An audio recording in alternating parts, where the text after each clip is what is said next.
नमस्कार, गिरीश गुप्ता के चैनल में आपका स्वागत है। आज बात करते हैं एक बेंगलुरु बेस्ड कंपनी की और इस कंपनी ने अपनी शुरुआत एक बीपीओ सर्विस प्रोवाइडर कंपनी से की थी और अब इस कंपनी ने अपने आप को कम्प्लीटली ट्रांसफॉर्म कर लिया है और अब ये कंपनी एरोस्पेस, डिफेंस, एआई और सेमीकंडक्टर जैसे क्षेत्रों में अपनी मैन्युफैक्चरिंग सर्विसेज प्रोवाइड कर रही है और कंपनी के 2030 के लिए बहुत ज़्यादा बोल्ड विज़न है। तो कंपनी का नाम है एक्सिस टेक्नोलॉजीज़ लिमिटेड। आज की वीडियो में ये जानते हैं कि ये कंपनी एग्जैक्टली क्या करती है, क्या इसके वर्टिकल्स हैं, क्या इसके भविष्य की योजनाएं हैं और क्या इस कंपनी की स्ट्रेंथ और वीकनेसेस हैं। तो हमेशा की तरह पहले शुरुआत करते हैं कंपनी के इतिहास से। इस इतिहास से आपको ये जानने का मौका मिलेगा कि आखिर कोई कंपनी किन किन कठिन परिस्थितियों से गुजर रही है और कितना लंबा उस कंपनी का एक स्ट्रगल का फेज़ रहा है।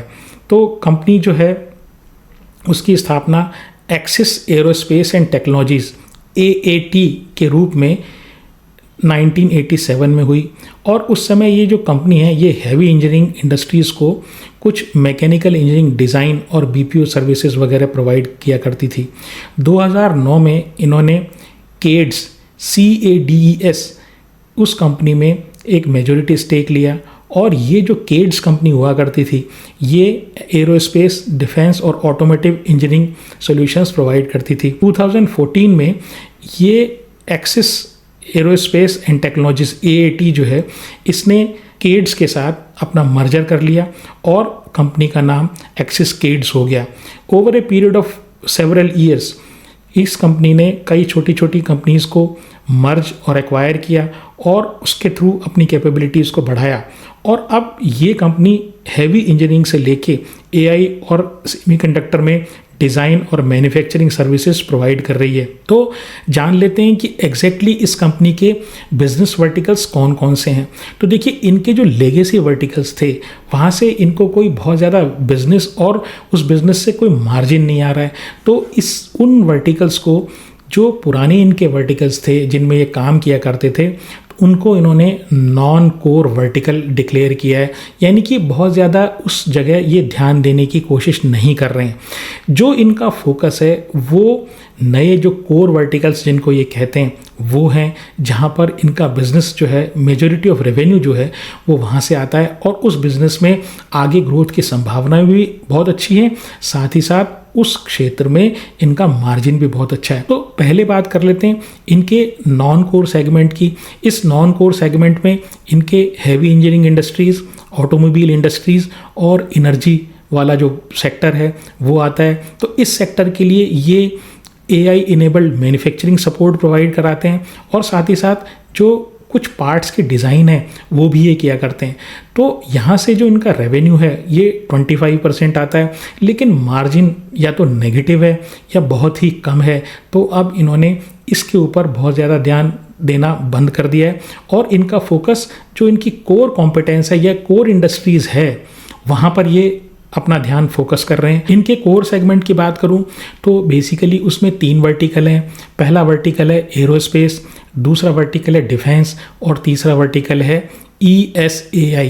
तो ये जो 3 वर्टिकल है यहाँ से इनका टोटल मिला के जो रेवेन्यू आता है वो 75% आता है। इसमें से एरोस्पेस से 35% रेवेन्यू, जो डिफेंस है वहाँ से 24% रेवेन्यू और जो ESAI है वहाँ से इनका रेवेन्यू 16% आता है। ये जो ESAI है ये इलेक्ट्रॉनिक्स, सेमीकंडक्टर और AI। ESAI stands for electronics, semiconductor and artificial intelligence. तो यहाँ से इनका रेवेन्यू 16% आता है। अब जान लेते हैं इनके एरोस्पेस वर्टिकल के बारे में। तो यहाँ से जैसे मैंने बताया यहाँ से इनका रेवेन्यू 35% आता है। तो एरोस्पेस कंपनीज़ के लिए ये पार्ट्स की डिज़ाइन करते हैं, यानी एयरक्राफ्ट के पार्ट्स की डिज़ाइन करते हैं।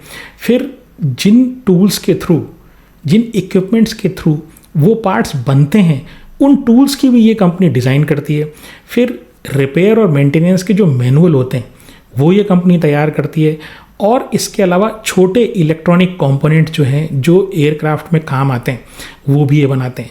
अब हो क्या रहा है कि कोई नया मॉडल जो है वो तो फ़िलहाल बोइंग या एयरबस ने लॉन्च किया नहीं है फ़िलहाल। तो ये क्या कर रहे हैं, जो पुराने मॉडल हैं उनकी मेंटेनेंस, रिपेयर और ओवरहॉल इस वर्टिकल पर ये ध्यान दे रहे हैं। इसके अलावा ये जो पैसेंजर एयरक्राफ्ट जो थोड़े पुराने हो जाते हैं तो उनको कार्गो यानी कि माल ढुलाई के काम में इनको लगा दिया जाता है, तो वो उसका जो मॉडिफिकेशन है तो उस मॉडिफिकेशन में भी ये इंजीनियरिंग सपोर्ट प्रोवाइड करते हैं। इसके अलावा जो मेंटेनेंस है एयरक्राफ्ट की, उसमें ये एयरक्राफ्ट की एआई के थ्रू फॉल्ट डिटेक्शन और रिपेयर और मेंटेनेंस की आवश्यकता जो है उसको चेक करते हैं। अब ये रही बात एरोस्पेस की। अब जो इनका दूसरा वर्टिकल है वो है डिफेंस।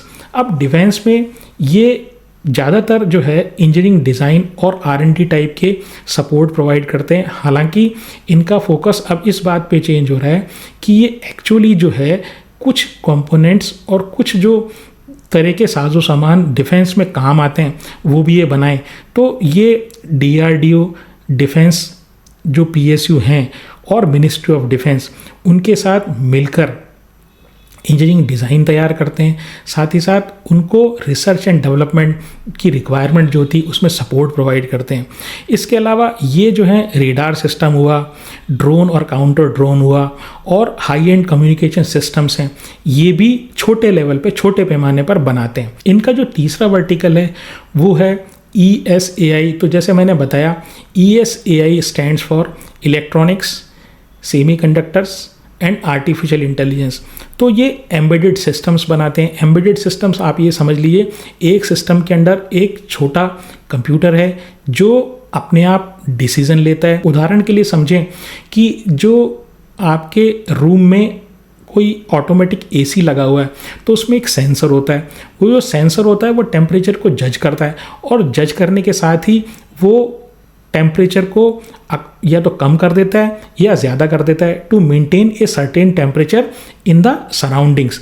तो वो जो कंट्रोलर होता है या वो चीज़ जो उसमें AC में लगी हुई होती है जो अपने आप डिसीजन मेकिंग कर रही होती है कंप्यूटर की तरह, तो उसको एम्बेडेड सिस्टम बोलते हैं। इसके अलावा ये AI और स्मार्ट सिस्टम्स ये भी डिज़ाइन करते हैं और साथ ही साथ ये माइक्रो डेटा सेंटर्स जो हैं इसके ऊपर भी काम कर रहे हैं। जो सेमीकंडक्टर में ये काम कर रहे हैं उसमें इनका जो स्पेशलाइजेशन है वो इस बात पर है कि जो चिप्स होती हैं वो किस तरीके से मैनेज की जाएं या किस तरीके से उनकी डिज़ाइन की जाए कि वो ज़्यादा काम करने के बाद वो ज़्यादा हीटअप नहीं हो, क्योंकि जैसे ही वो चिप हीटअप होगी तो वो मॉल फंक्शन कर सकती है। अब इनकी प्रेजेंस की बात करूं तो भारत में तो ये बेंगलुरु में प्रेजेंट हैं ही, इसके अलावा ये नॉर्थ अमेरिका में, एशिया पैसिफिक में और यूरोप में भी प्रेजेंट है। इनका 27% जो रेवेन्यू आता है वो USA से आता है, 37% जो इनका रेवेन्यू आता है ये यूरोप से आता है, 4% इनका कनाडा से आता है और रेस्ट ऑफ द वर्ल्ड से इनका जो रेवेन्यू आता है वो 32% आता है। अब ये बेसिकली कॉन्ट्रैक्ट बेसिस पे काम करते हैं, यानी कि इनको जो ऑर्डर मिलते हैं वो एक कॉन्ट्रैक्ट के रूप में होते हैं। तो कॉन्ट्रैक्ट के दो तरह के कॉन्ट्रैक्ट लेते हैं।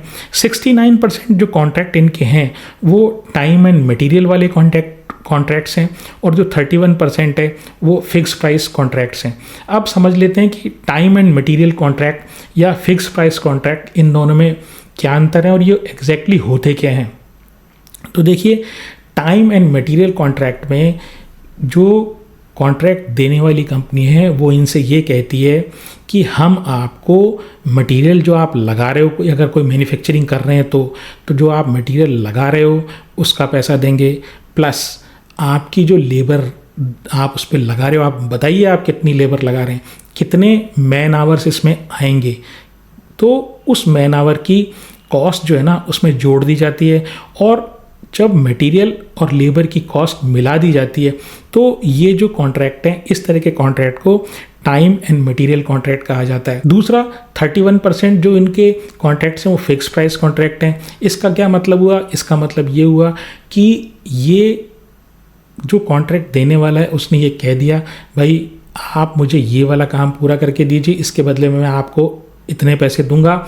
अगर ये उस काम को करने के लिए राज़ी हो जाते हैं तो वो जो कंपनी कॉन्ट्रैक्ट देने वाली वो उनको काम पूरा करने के बाद उतने ही पैसे देगी जितने तय हुए हैं, चाहे उसमें कॉस्ट और टाइम कुछ भी लगा हो। वो कॉस्ट और टाइम का जो को बियर करना, यानी अगर कोई एक्सेस टाइम या एक्सेस कॉस्ट लग गई तो उसको बियर करना वो एक्सेस केड का काम है। अब इनका जो ऑर्डर बुक की बात करूं तो इनकी ऑर्डर बुक जून 2025 में 3087 करोड़ की है। तो इनका जो रेवेन्यू है वो लगभग 1000 करोड़ का मार्च 2025 में रहा है, लगभग 1000 करोड़ का। तो उसको कंपेयर करें तो लगभग 3 साल की रेवेन्यू विजिबिलिटी इनके पास है।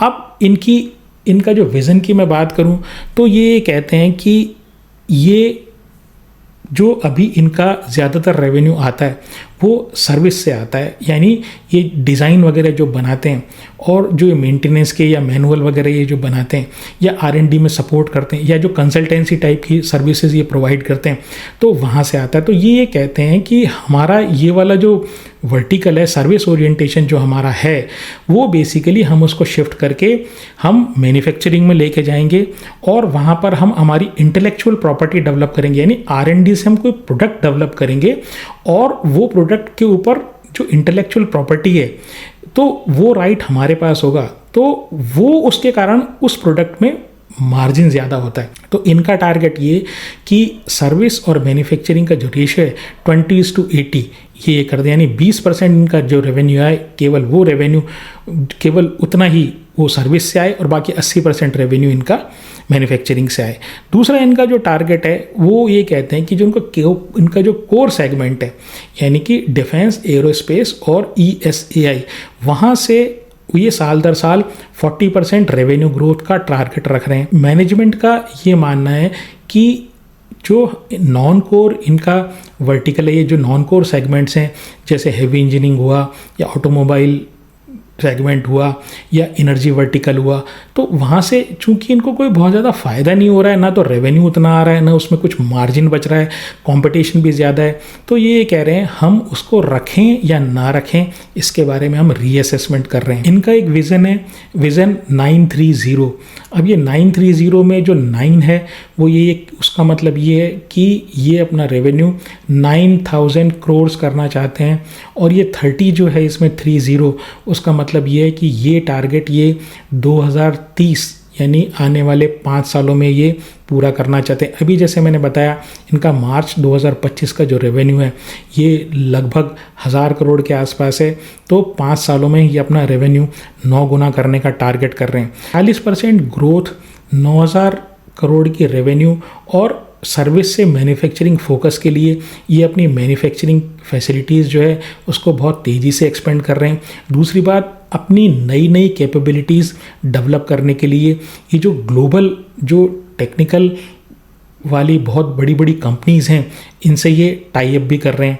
अब इनकी स्ट्रेंथ की बात करूं तो ये जो इनके जो इन्होंने आइडेंटिफाई अपने कोर एरिया के रूप में किया है, यानी डिफेंस, एरोस्पेस और ESAI बहुत ही तेज़ी से बढ़ते हुए एरियाज़ हैं स्पेशली भारत में, तो वहाँ पर जो बढ़ने का स्कोप या ग्रोथ का स्कोप बहुत ज़्यादा है। दूसरी चीज़ ये कि मैनेजमेंट बड़ा शार्प इस मामले में है कि उसने ये तुरंत आइडेंटिफाई कर लिया कि भाई अब जो है अब हमको ये वाले जो पुराने वर्टिकल हैं इनसे हमें नए वर्टिकल में शिफ्ट होना है। तो बहुत ही ज़्यादा फ्लेक्सिबल और बहुत ही ज़्यादा अडाप्टेबल एक मैनेजमेंट है जो लगातार नए ग्रोथ एरियाज़ को पहचानता है और वहाँ पर अपना फोकस और अपनी एनर्जी और फोकस को डिवोट करता है। इसके अलावा इनका जो रेवेन्यू है वो वेल डाइवर्सिफाइड है। जैसे मैंने बताया एरोस्पेस से इनका रेवेन्यू 35% आता है, डिफेंस से 24% आता है और ESAI से इनका रेवेन्यू 16% आता है। वीकनेस की बात करूं तो देखिए इनका जो वीकनेस है वो सबसे बड़ी ये है कि इस तरह के क्षेत्र में, डिज़ाइन वाले क्षेत्र में स्पेशली ग्लोबल बहुत ही ज़्यादा कंपटीशन है और साथ ही साथ जो लोकल कंपटीशन है वो भी लगातार बढ़ता जा रहा है। जैसे जैसे गवर्नमेंट का लोकल कंपनीज को सपोर्ट है तो वैसे इन तीनों सेक्टर्स में बहुत ही ज़्यादा कंपटीशन बढ़ रहा है। एक अन्य वीकनेस है वो है कस्टमर कंसंट्रेशन।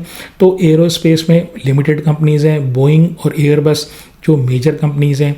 इसके अलावा जो भारत में है उसमें गवर्नमेंट ऑफ इंडिया इनकी एकमात्र मेजर कस्टमर है, और कुछ पब्लिक सेक्टर यूनिट्स हैं जो डिफेंस में डील करती हैं, वो इनकी क्लाइंट्स हैं। और जो तीसरा जो क्षेत्र इनका है सेमीकंडक्टर वाला, उसमें भी बहुत ही ज़्यादा लिमिटेड इनके कस्टमर्स हैं। मार्केट कैप की बात करूं तो 7500 करोड़ का मार्केट कैप है। डेट टू इक्विटी, हर 100 रुपये की इक्विटी पर 40 रुपये का इनके ऊपर कर्जा है। आरओई जो है वो 13% है, एवरेज आरओई है। पी जो है वो लेकिन 92 का है, 92 का पी है। 3 इयर्स की सेल 18% बढ़ी है, काफ़ी अच्छी है। 3 इयर्स का profit cumulatively year on year 49% बढ़ा है।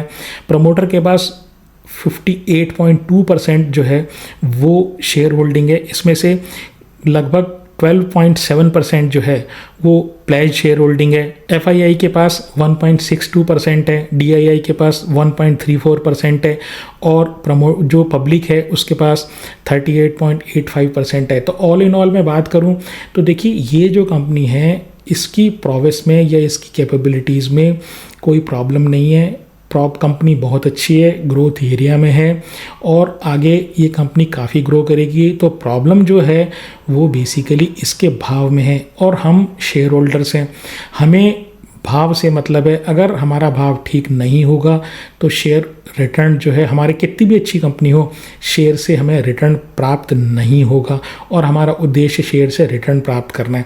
इसलिए आप अगर इस शेयर के बारे में कोई विचार कर रहे हैं तो मेरे इस फ्रेमवर्क को कृपया करके ध्यान रखें और अपने फाइनेंशियल एडवाइज़र से पूछें, और उसकी सलाह से आप काम करें। मेरी इस शेयर में ख़रीदने या बेचने की कोई राय नहीं है। अगर आपको मेरा प्रयास पसंद आया तो चैनल को सब्सक्राइब करें, वीडियो को लाइक करें और शेयर करें। आज के लिए इतना ही। नमस्कार, धन्यवाद, जय हिंद।